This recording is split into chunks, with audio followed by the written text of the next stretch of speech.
জয় গুরু, সুপ্রভাত, হরি ওম। ওম অখণ্ড সংহিতা বা অখণ্ড মণ্ডলেশ্বর শ্রী শ্রীমৎ স্বামী স্বরূপানন্দ পরমহংসদেবের অমৃতময় উপদেশবাণী, চতুর্থ খণ্ড।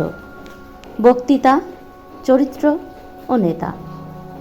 লক্ষ লক্ষ বক্তৃতা যা করতে পারে না, মানুষের চরিত্র বল তার শতগুণ প্রভাব বিস্তার করে। নেতাদের যুক্তি বলে যত লোক তাঁদের বাধ্য হয়, চরিত্র বল তার সহস্রগুণ লোককে বশীভূত করে। যার যুক্তি স্পষ্ট বুঝি না, তারও চরিত্র বলের কাছে সন্দিগ্ধ মনের সকল অবিশ্বাস দূর হয়ে যায়। এই জন্যই চরিত্র বল থাকাই নেতৃত্ব লাভের প্রধানতম যোগ্যতা।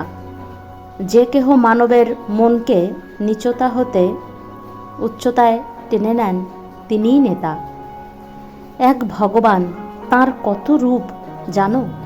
কৃষ্ণ রূপে তিনি মুরলীধর, বিষ্ণু রূপে তিনি শঙ্খ চক্র গদা পদ্মধারী, সরস্বতী রূপে তিনি বীণাবাদিনী, দুর্গা রূপে তিনি দশপ্রহরণ ধারিণী।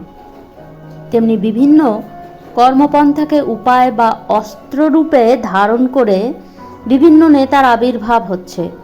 মুরলী, বীণা, শঙ্খচক্র বা দশপ্রহরণের পার্থক্য যেমন কৃষ্ণ, বিষ্ণু, সরস্বতী বা ভগবতীর দেবত্ব নষ্ট করেনি, কর্মপন্থার পার্থক্যও যেন তেমন নেতাদের দেবত্ব নষ্ট না করে, তাঁদের চরিত্রের শুভ্রতাকে কলঙ্কিত না করে, তাঁদের সত্যানুরাগকে ধ্বংস না করে, তাঁদের পবিত্রতাকে বিপর্যস্ত হতে না দেয়।